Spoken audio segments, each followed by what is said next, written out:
Chris, thank you so much for taking your time a little bit with us. Don't be ridiculous. Have so much fun today. Oh yes, this is so horrible. So this is such a sacrifice. So what we do here exactly? Should I put it right here? Sure. Okay. Awesome. Just like we did it on the driving range. I have my ball in my pants. That's good. So I need to wait a little bit, or that's No, good. You're good. Okay, awesome. So Chris was telling me I play golf maybe 4 times in my life. I'm not sure. But Chris was telling me, trying to teach me. Let's see how good of a teacher you are. Okay, I'm supposed to do this. They say if you can't play, you should teach. So that's right.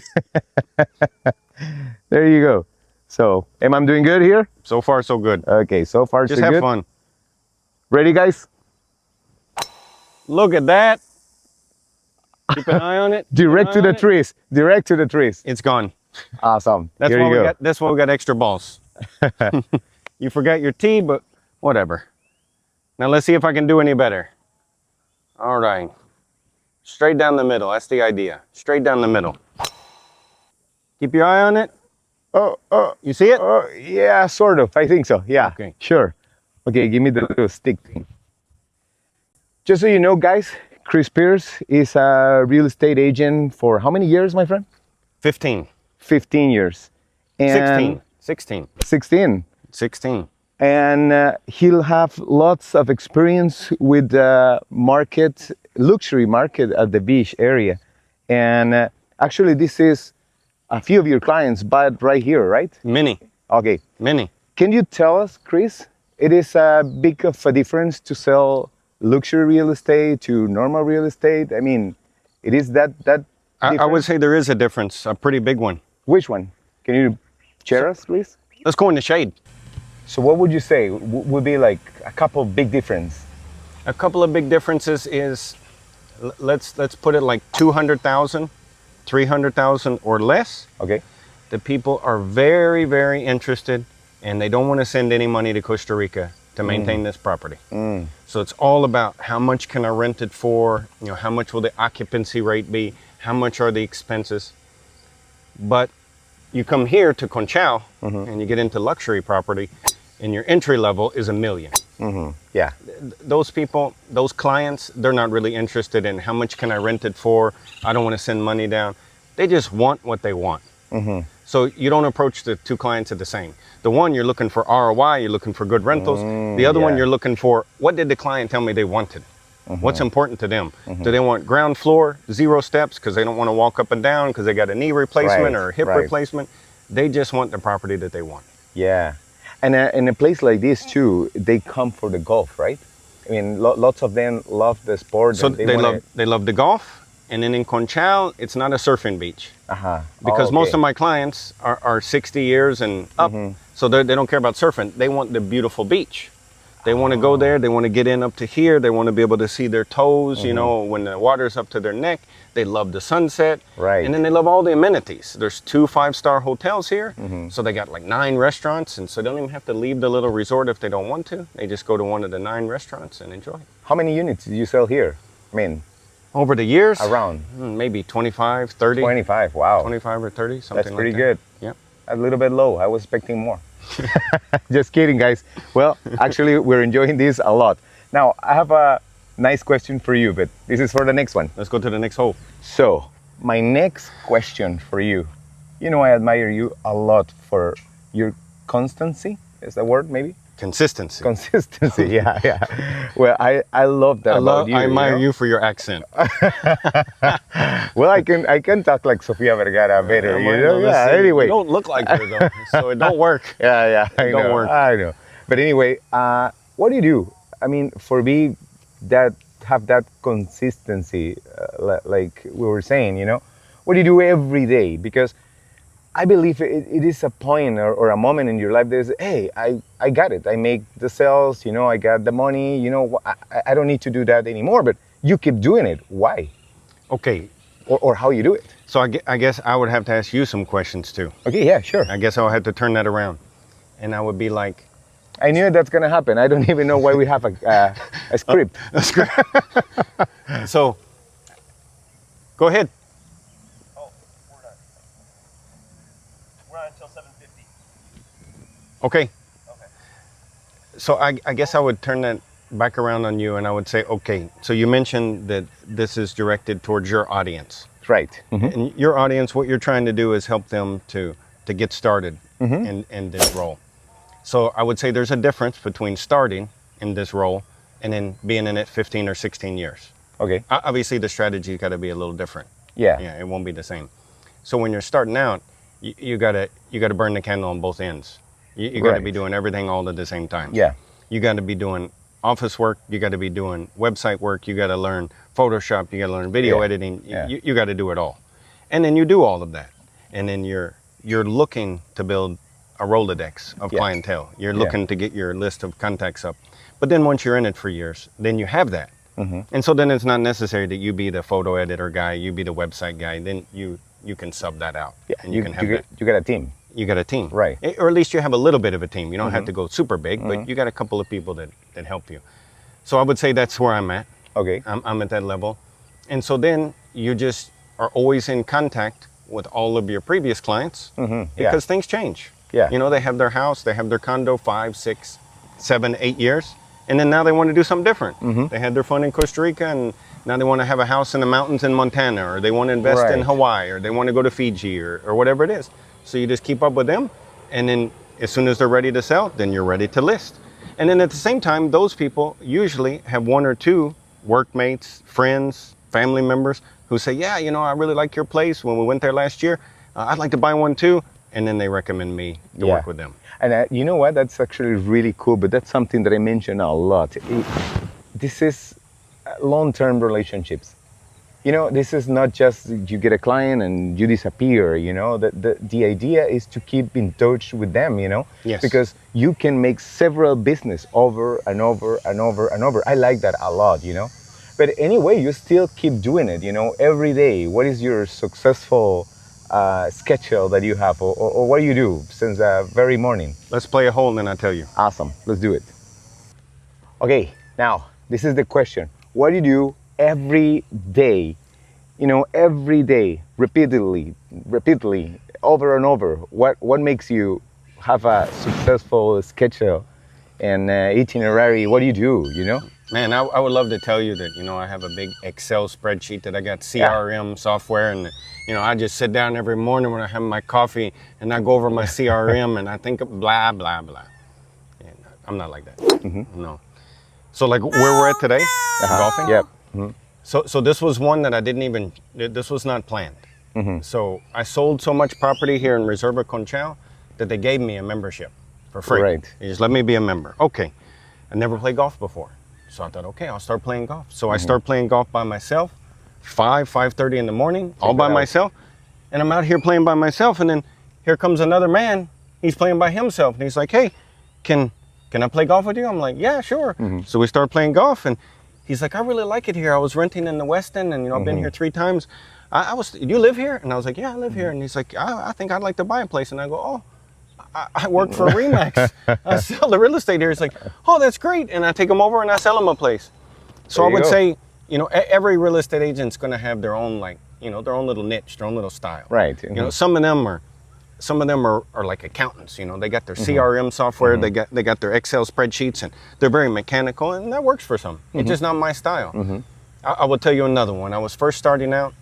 Me and Elena, we knew all the restaurants who give 2 for 1 at happy hour. Yeah. You get a margarita for me, Yeah. you get a glass of wine for Elena, and we watch a sunset. So we would go to those places, sit down and watch a sunset, spend $6, $8 on 2 for 1 drinks, having a good time chatting, and the table next to me or the table next to me would start chatting with me about how beautiful the sunset is. And we're like, yeah. And they're like, oh, you live here? Yeah. Oh, we love it here. We were thinking about buying a place here. Oh, I work for Remax. I would love to show you a place. And then I take them and sell them a place. So I would say that's my style. There you go. And now you make a lot of networking, right? A lot of people know Exactly. you here. You know, everybody tell you, Chris, And even Chris, if they bye, don't buy Chris. anything, I show them 3 or 4 places. They go back home, and then they tell their brother, they tell their boss, they tell their workmate, they tell somebody, and then that somebody contacts me. Awesome. And you know, one of the things when we were driving all the way here, it was something really nice that I really like it though. A car pull and you stop, you let him pass. You know, you don't even yell at him. I was kind of crabby because how people drive, and then, but you go so nice and you say, no, don't worry, Pastor. I think that attract people too to make business with you, and I admire that from you too. That's actually really cool. On the next cool hole, too. I'll tell you another secret. Okay, On the awesome. next Let's do it. Chris promised us a secret. So, It's just my secret. okay, tell me. But I think it's a philosophy that everybody, especially the new people, will be able to understand. Okay. Let's say that I told you today, Rigoberto, I'm going to give you $100 dollars for every white Toyota that you see between here and Liberia. Okay. I bet you will see a lot of white Yes, Toyotas. I will. Because I'm what? I'm giving you $100. dollars. So I am making you pay attention. Right. Okay. Opportunities are the same. There are so many opportunities around us all the time. We're not paying attention. Right. Agree. We're in a restaurant, sitting in front of a sunset, Yes. and there's people on both sides of us. Those are called opportunities. Right.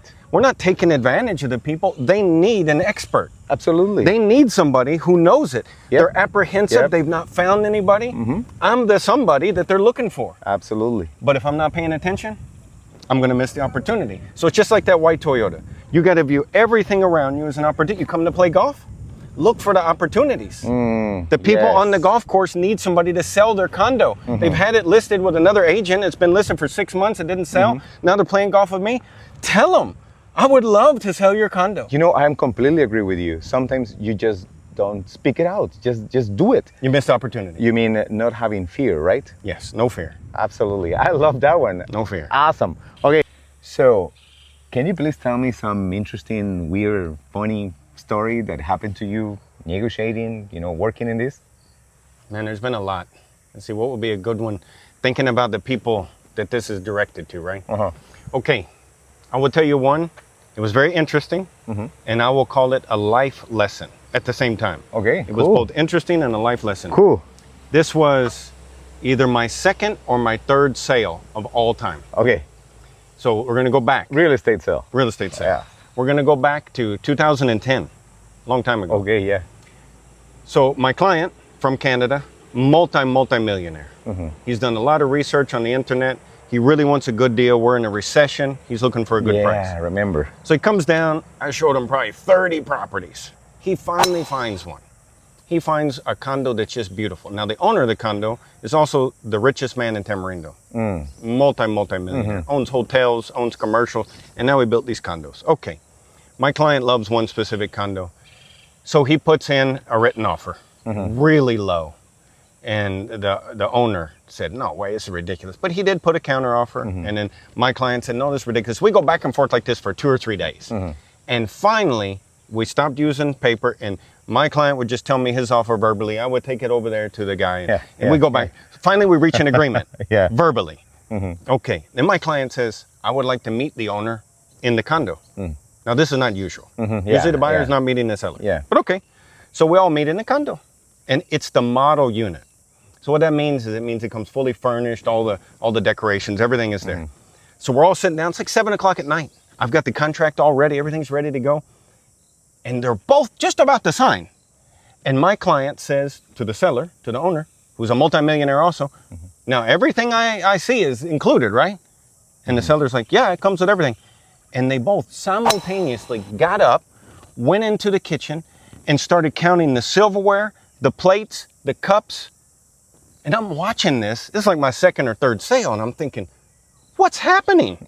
And so I thought, I'll be funny, right? So I stand up and I say, hey, if you go ahead and sign the contract as a housewarming gift, I'll buy you all new silverware and plates and towels. And they went like this.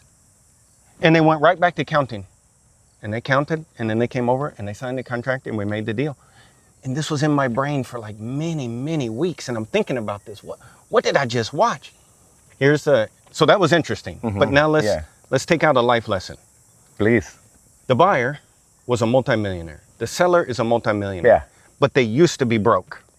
Sometime in their past, they both used to be broke. And they both needed to count the silverware. They needed to count the plates and the sheets and the towels so that they weren't getting taken advantage of. Right. But guess what? They got stuck in the past. They don't need to count the silverware anymore. It's irrelevant, but they're still stuck back there. Right. So for a life lesson for me is don't get stuck in the past. Change, modify your mentality as you progress. Leave the past in the past and go forward. That was my life lesson. I like that one. Absolutely. Awesome. Let's do another one. That was really cool. Yeah, let's do it. I deeply believe that when you are a real estate agent, you need to have a plan. You just don't begin being a real estate thinking, I'm going to do this, the rest of my life, because it's going to be literally that, you need to be that, doing that the rest of my life. And I'm saying this because I know a lot of real estate agents that they, sell something and eat what they sold. Their money goes away and disappear, and they have to work again really hard. But it seems like every month they begin from zero, man. So I really believe that you need to make a plan. And one of the nicest plans that I know is invest. You see those lot of good deals. Why you don't take them? Why you don't invest? So are you agree with that? What do you think? What is a good plan, to begin with it? That you begin in this, having a plan, having a goal set. What do you think is a good one? I didn't understand anything he just said. Did you understand what he said, Marcy? He's a little bit slow. But let me repeat it again slower. Okay, I think I know where you're going. I will give you. Of course you do. My philosophy. Yeah, okay. People love to research. They should love to research. If they're going to buy a car, the car costs $50,000, $60,000. They'll spend hours going on the internet looking at what people say. They'll watch YouTube videos, blah, blah, blah, blah, blah. If they're going to get LASIK surgery on their eyes, they'll ask 100 people for a reference. Who do you think is good for the eye surgery? My eyes are very important. Yes. But then they go to a foreign country to spend $1 million, and they get with some idiot. They don't ask nobody. They don't do any research. They don't find out. Okay. So what I'm not saying anything negative against this real estate agent. But if I was going to invest $1 million, $800,000, $500,000, I'm going to do a little bit of homework, at least as much as I do on a $50,000 car. So what would I be looking for? Well, I'd be looking for somebody who also is invested in the country where I want to invest. Yeah. Most of the agents are not. Okay, so that's gonna get rid of a whole bunch of them. Second one is, do they have rental properties in the country where I want a rental property? Have they ever managed a rental property? Do they know occupancy rates? Do they know why this area is different than this area? Not only because they hear about it, they know. Not because they read it on Facebook. Correct. Because they did it. Yeah. So if I was going to tell an agent, especially somebody who's getting started, even if you cannot afford to invest, because I couldn't afford in the beginning either, go to those who have invested. Don't read it on the internet. Go to those who have invested. Go to property managers. Really drill down. Understand what's the difference between that one, what's the difference between this one, occupancy rate, expenses, HOA fees, blah, blah, blah.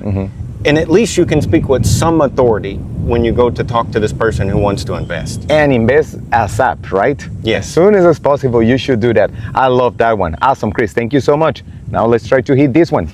We are almost done today, Chris. Thank you so much. Now, I have 2 more questions in order to finish the podcast today. The number one is, what is your riskier investment that you had to do in your life? Okay, so I know this little podcast is all about real estate, investing in real estate, and probably the best way to answer your question would be to tell you about some investment that I did. I'm gonna answer it a little bit different. So if you go back to, I don't even know why I'm asking. If you go back to 2000, do whatever you want. 2007, it's your podcast. Do whatever you 2008, I asked my wife to marry me. She said yes, but don't make me move to the United States. And I said, okay.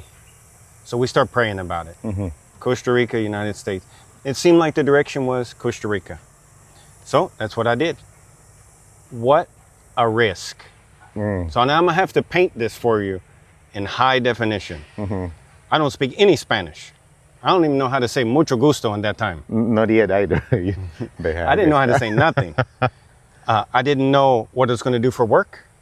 I didn't know the culture here. I didn't know the people here. I didn't know nothing. So I sold everything that I own in the United States. And this is in 2008. So come down, get married to my wife. We go on our honeymoon. And that's when the financial crisis started. I remember that. So fortunately, I had just sold everything I own. And so I got out. But now I don't know what I'm going to do. So I just started paying attention. And so I figured out, okay, everybody here that has an air conditioner pretty much only speaks English. I remember that. Yeah. But the technicians don't speak English. So I thought, okay. So I taught myself air conditioner repair. I started an AC business. And then I was in the Remax office one day, 15, 16 years ago, fixing their air conditioner, just making small talk with the agents because I wanted them to recommend me to their clients to make my air conditioner business bigger. The owner of Remax is upstairs. He's listening. He invites me up there. He offers me a job. I took the job. The next thing you know, House Hunters International contacts me, says would I like to do an episode. I still don't know to this day how they found me. Of all the agents, I don't know. So the long story short is, take risks. Be aware of opportunities. And just do all you can do. I would say if there's one thing that I have learned, there are people that are capable. There are people that are intelligent, a lot more capable and a lot more intelligent than me. But they're not successful. They don't take risk and they don't take massive amounts of action. Take massive amounts of action every day and you'll be successful.